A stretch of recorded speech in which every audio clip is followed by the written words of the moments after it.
여러분 안녕하세요. 반갑습니다. 4강 말배 네 번째 시간이고요. 열심히 공부하고 계십니까? 제가 아마 이 강의가 올라갈 때쯤에는 6월 시험이 거의 뭐 한 달도 채 남지 않은 한 2주? 1주? 남았을 때쯤에 올라가지 않을까 싶은데 여러분 6월 시험 진짜 잘 보셔야 돼요. 왜냐하면 내가 메디컬이라든가 아니면 좋은 대학을 가기 위해서 영어 공부를 하는 친구라면 단언컨대 6월 때 1등급이 나와줘야지 수월해요. 그래야지 국어 수학에 대한 어떤 앞으로의 공부 방향이 결정이 되거든요. 그래서 그 얘기를 다시 한번 말씀을 드리고요. 열심히 공부를 하시길 바라겠습니다. 자, 4강은 10페이지에 있는 문제를 먼저 풀었으면 아시겠지만 삽입 문제고요. 저는 이 문제가 너무 웃긴 게 내용이 절대 어려운 내용이 아닌데 정답률이 40%밖에 안 됐던 게 좀 너무 웃기긴 해요. 그러니까 애들이 그만큼 순수한 문제를 풀 때 코드를 못 맞추는 거지. 자, 이거는 제가 항상 하는 말이죠. 이건 모든 글의 기본입니다. 그래서 알아두시라고 쏜 거니까 다시 한번 보고 넘어가시되, 자, 다시 한번 얘기할게, 제발. 지금 삽입 문제잖아. 순수 삽입의 코드는 중요한 게 뭐다? 대상에 대한 동사관계를 따져서 논리적 비약이 있는가 없는가를 따지는 거다. 근데 제가 1강 할 때 되게 중요한 얘기를 많이 했는데 그게 실제로 글을 읽고 문제를 풀어봐야 무슨 소리인지 납득이 되거든요. 제가 이제 오늘 수업을 가지고 삽입 문제 풀 때 여러분이 뭐 때문에 실수하는지를 완전히 보여드릴게요. 일단 다시 복습을 합시다. 지시사는 단수로 받고 복수는 복수로 받는다. 분명히 얘기를 했고요. 서치 조심해라. 기억나시죠? 단수지만 복수로 받을 수 있는 코드가 나왔었다. 연결사도 이 두 가지 구별해서 알아둬야 되고, 그리고 순서는 보기를 제거하고, 그리고 삽입은 논리적 비약 유무를 따져야 된다. 이게 되게 중요했었는데 아직까지 순서 문제는 솔직히 말하면 선지 제거를 해야 될 정도로, 그러니까 3개 남겨놓고 2개만 남겨야 될 정도로 고민을 해야 되는 그런 선지가 앞에 두 문제가 그런 문제는 아니었어요. 그건 앞으로 저랑 이제 수업을 하시면서 앞으로 풀게 될 거고, 걔들은 좀 어렵고 글을 읽어서 흐름을 잡아야 되는 문제였었고, 대상에 대한 동사관계가 훨씬 더 중요했던 문제였었기 때문에, 지금 우리 이제 삽입 문제잖아, 삽입. 해볼게. 실제로 이게 2023학년도 9월 평가원 38번 삽입 문제인데, 이게 정답률이 생각보다 낮았습니다. 자, 제발 부탁이에요. 번호가 있고요. 삽입은요, 번호가 있어요. 넘어갈 때 비약을 따지셔야 됩니다. 그래서 동사관계가 의미적으로 반대인데 역접 대체가 없다. 거기가 답이에요. 동사관계가 의미적으로 같은데 역접 대체가 있다. 거기가 답이에요. 그리고 얘를 넣어서 맞는지 확인하고 넘어가는 게 수능적 코드다. 라고 제가 누누이 얘기를 합니다. 자, 이 문제도 마찬가지야. 여러분이 원칙은 그렇다 그랬어. 이걸 보는 게 아니라 이걸 먼저 따지고 그 다음에 주어진 문장으로 가라. 근데 여러분들 중에서 분명히 그런 애도 있다고. 제가 지난 시간에 빈칸에서 얘기했던 것처럼 쌤 저는 이거 문제 풀 때도 얘를 먼저 보고 일로 가는데요. 그러셔도 돼요. 근데 제가 분명히 얘기했죠. 단 네가 주어진 문장을 보고 선입견을 만들지 않을 자신이 있으면 이걸 먼저 봐도 돼. 근데 이걸 보고 선입견이 생기면 끝이야. 그래서 제가 지난 시간에 시장 얘기했던 거 기억나지? 아이가 시장에 가서 마켓에 가서 과자를 샀어요. 배가 고파서 샀는지 불러서 샀는지 알 수 있다 없다? 없다. 그 얘기랑 똑같아. 그러니까 네가 논리적으로 딱 글만 보고 지시사하고 연결사만 딱 찾아갖고 문제를 풀 수 있는 아주 객관적인 눈을 갖고 있는 친구라면 이거 먼저 봐도 되는데 내 경험상 그런 애들은 거의 없어. 그러니까 부탁인데 웬만하면 이걸 먼저 보고 그 다음 일로 가세요. 근데 저는 괜찮아요. 객관적인 눈이 있습니다 하는 친구는 이걸 먼저 봐도 상관없어. 그 얘기야. 자, 이 문제. 이거부터 얘기할게. 논리적인 비약이 있습니다. 100%예요. 얘는 논리적인 비약이 있어요. 어디에? 그렇지. 여기에 있어요. 이 부분에서 쭉 읽으시다 보면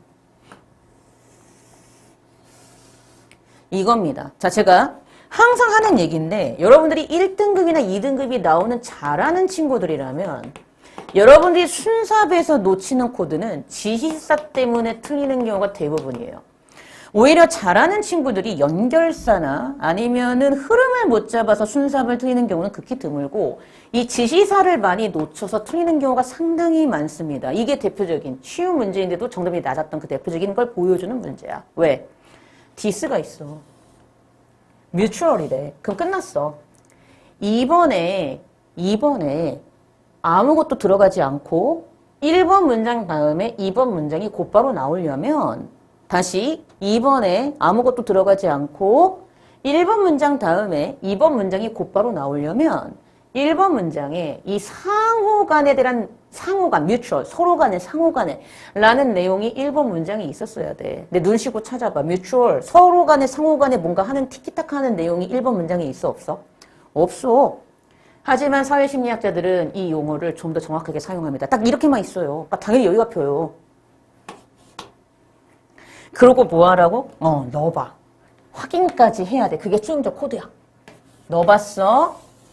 넣었다. 자, 이 순간 중요한 포인트가 있어. 자, 넣는 순간 답이 확 보여야 돼요. 왜냐? 이렇게 해놓고 봤더니 자, 지금 주어진 문장의 중요한 포인트가 뭐냐면 주어진 문장에 they가 있죠. 끝났습니다. 이 they는 누구일 수밖에 없어요? 이 사람들이죠. 끝. 아니 이게 왜 안 보여요? 지시사 연결사 코드라니까 제발 부탁인데. 그리고 여기에 mutual lousy. 이게 뭐였겠어? It is mutual이었겠지. 아, 이걸 왜 틀리냐고요. 그러니까 1번, 3번, 4번, 5번에 손이 간 친구들은 물어보고 싶은 거야. 왜 거기다 집어쳐넣었니? 아 진짜야. 왜? 넘어갈 때 비약이 없었어. 다른 부분은. 그러니까 이것도 안 되는 거야. 넘어갈 때 비약을 찾는 훈련도 안 하니까 왠지 느낌에 여기가 답인 것 같아. 이렇게 찾는 거예요. 일단 이렇게 풀었어야 돼. 이렇게 풀었는지를 확인을 해보고 제가 이제 독해를 해보도록 할게요. 그럼 여러분은 이제 봐봐. 제가 항상 강조하는 게 있어요. 여러분 이 문제는 여러분들 앞으로 있을 6월과 9월 평가원과 수능에 나오지 않습니다. 이제 EBS 직접 연계 안 되는 거 아시죠? 설마 여전히 착각하시는 분들. 무조건 여러분의 실력으로 푸셔야 되고 그랬을 때 중요한 포인트는 여러분이 저랑 수업을 하실 때 지문은 이제 분석적으로 가셔야 돼요. 얘가 왜 답일까 아닐까를 파악하는. 왜? 얘와 같은 지문이 나오는 게 아니기 때문에. 이게 왜 답이지 아니지를 철저하게 파악을 해야 내가 시험장 들어가서 나는 틀리지 않고 맞출 수 있어. 그걸 이제 하는 거야. 시작해봅니다. 자, 11쪽이에요. 자, 비약이 있는지 없는지 한번 따져봅시다. 자, 11쪽 가셔서 문제를 이제 독해를 시작하도록 하겠습니다. 시작해보도록 할게요. 자, in every life, 날마다의 삶에서 we tend to see any collection of people as a group. 우리는 어떤 사람의 모음을 그룹으로 보는 경향이 있습니다 하면서 그 다음 문장으로 가는 거야. 자, 제발 부탁이야. 넘어갈 때 비약이 있는가 없는가를 따져. However, 하지만 그랬죠. 그럼 왜 하지만을 썼지? 그치. 내가 글을 읽었으면 일반적인 사람들의 모음을 그룹으로 보는 반면에 사회심리학자들은 다르게 보거든. 그러니까 의미상 동사관계가 반대로 나올 수 있으니까 역접에 however를 쓴 거야. 아무 문제 없었죠. 게다가 여쭤볼 게 있습니다. This term, 이 용어 뭐예요? 얘잖아요. 아무 문제 없었지. 하지만 사회심리학자들은 이 그룹이라는 용어를 우리보다 좀 더 정확하게 사용해요. 주어진 문장 넣는 거야. In particular, 특히 they 누구야? 그렇지, 사회심리학자들. 이렇게 되는 거지. 특히 사회심리학자들은 define a group, 그룹을 어떻게 정의 내려? Two or more people, 2명이나 그 이상의 사람들로 정의를 내리는데 이 사람들은 특징이 있어. interact with, 상호작용에. 그리고 exert, 뭘 발휘하고 어디에 힘을 써? mutual이 나오지. 상호 간의 영향력에 힘을 쓰는 사람으로 정의를 내려 서로에게. 하면서 끝나. 자, it is this sense of mutual interaction or interdependence. 그 순간, 아까 얘기한 것처럼. 그렇지. 이 mutual이 여기에서 this sense of mutual로 충분히 유기적으로 이어지니 아무 문제가 없었다. 이렇게 되는 거죠. 바로 뭐다? It's this sense of mutual interaction or interdependence for common purpose which distinguishes the members of a group from a mere aggregation of individuals. 그랬죠. distinguish A from B로 보면 되고 일종의 이뜻 강조 구문처럼 보시면 되고 대 대신에 위치 순리하고 넘어가셨으면 돼요. 즉, 그룹 멤버들을 단순한 개인의 집합과 구별해주는 공동의 목적을 향한 상호 간의 상호작용이나 개인 간의 의존성에 대한 이러한 감각이 바로 그룹이라는 거야. 이렇게 되는 거거든요. 그럼 중요한 거. 자, 여기서 중요한 포인트가 있어.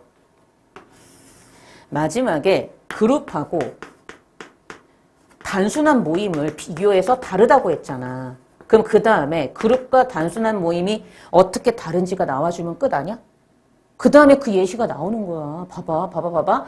예를 들어서 그랬잖아. 그럼 넘어갔지. 그러면 자, 이 흐름이 맞는지 확인을 하면 돼.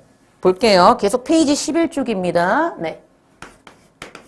맞는지 확인을 해보자고. 자, 예시가 나왔어. 예를 들어서 그러면 분명히 얘네하고 얘네가 다르다고 했어. 그럼 다르다고 한 순간 얘네 둘은 서로 반대 개념으로 봐야 되잖아. 일단 그게 중요하고 내가 수험생으로서 수능을 준비한 학생이라면 이게 딱 됐어야 됐고 예시에 얘하고 얘가 어떻게 다른지가 나오면 맞잖아. 근데 나오고 있다고. 그러니까 아무 문제가 없었다고. 봐봐. They cannot search up. 이 사람이 주목했듯이 관찰했듯이 A collection of people who happen to go for swim after work on the same day each week. 자, 주마다 같은 날 일 끝난 후 우연히 수영하러 가는 사람들의 모임은요. Straight speaking, 엄격히 말하자면 does not constitute야 얘들아. 뭘 구성하지 않아요? 그룹을 구성하지 않아요. 그럼 여기에 동사관계는 그룹이 아니다죠. 왜냐? 이 수영을 하러 가는 사람들은 do not interact with each other in a structured manner. 구조화된 방식으로 서로에게 상호작용을 하지 않기 때문입니다. 그 다음 by contrast, 대조적으로. 그럼 봐봐. 그 다음에 뭐 나오면 끝나? 그렇지. 그룹인 경우가 나오면 되잖아. 왜? 그 다음에 그룹이에요가 나오면 되잖아. 왜? 이미 반대였거든. 반대이기 때문에 그 다음에 by contrast가 나오는 순간 앞에 나왔던 예시는 그룹이 아닌 경우였지. 단순한 모임이었지. 그럼 그 앞에 뭐가 나오면 끝나? 아, 진짜 그룹이 나오면 돼. 근데 분명히 뭐라고 얘기해? is a 그룹이야. 아무 문제 없었어. 안 들어간다고. 유기적으로 연결이 되잖아. 넘어갈 때 비약이 있어 없어? 없잖아. 그 얘기야. 대조적으로 스쿼드가 선수단이거든? 어린 경쟁하는 수영 선수들 선수단. 근데 얘들은 아침마다 훈련해. 뭐 하기 전에? 학교 가기 전에 훈련하는 얘네들이 있어. 그룹이야. 왜? they. 얘네들은 not only share a common objective, not only A 보돌수비잖아. A뿐만 아니라 B도. 그치? 뭐 할 뿐만 아니라 공동의 목표인 경쟁을 위해 훈련하는 목표를 공유할 뿐만이 아니라 interact with each other in formal ways. 형식적이고 공식적인 방법으로 서로에게 영향을 미치고 상호작용하거든. 즉, 미리 함께 준비운동을 하는 거와 같은 걸 통해서 상호작용을 하거든. 그럼 그 다음 봐봐. 5번 같이 순접인데 common objective 보여요? 여기. 보이지? 근데 이게 어디랑 또 연관이 돼? 여기도 또 나오잖아. common objective가. 맞지? 그대로 같잖아. 그러면 이게 같으니까는 얘를 this sense로 받을 수 있어 없어? 받을 수 있지. 같은 말이니까. 됐어? 그러니까 얘도 아무 문제가 없었던 거야. 이렇게 풀었어야 돼. 그러니까 나머지는 들어갈 수가 있어 없어? 없어. 논리적 비약이 하나도 없이 유기적으로 연결이 되고 있거든. 그게 되게 중요했던 포인트라는 거야. 그럼 볼게. 바로 이러한 감각, 공동의 목적을 향해서 같이 일하는 이런 선수단 같은 이러한 사람들의 이러한 감각이 바로 어떤 감각이야? 팀을 정의해주는 공동의 목표를 성취하기 위해서 함께 모인 사람들의 이러한 감각이 바로 여기 나온 그룹으로 볼 수 있다라는 거지. 이러면서 끝나는 거예요. 그러니까 이걸 왜 틀려고 앉아있냐고. 왜? 여러분이 순삭, 특히 삽입을 순서보다 좀 더 어려워하잖아. 틀리는 이유는 딱 하나야. 코드대로 풀지 않아서 그래. 느낌으로 푸니까. 그래서 제가 보여드렸어요. 어떻게 풀어야 될지. 이게 절대 어려운 문제가 아닌데 정답률이 40%밖에 안 됐다는 것이 그 대표적인 반증이 될 수 있는 거죠. 그래서 여기까지 오늘은 하도록 하겠습니다. 네. 이렇게 해서 우리가 4강도 끝났습니다. 수고하셨고요. 전 다음 5강 때 여러분들 찾아뵙도록 하겠습니다. 네, 고생하셨습니다.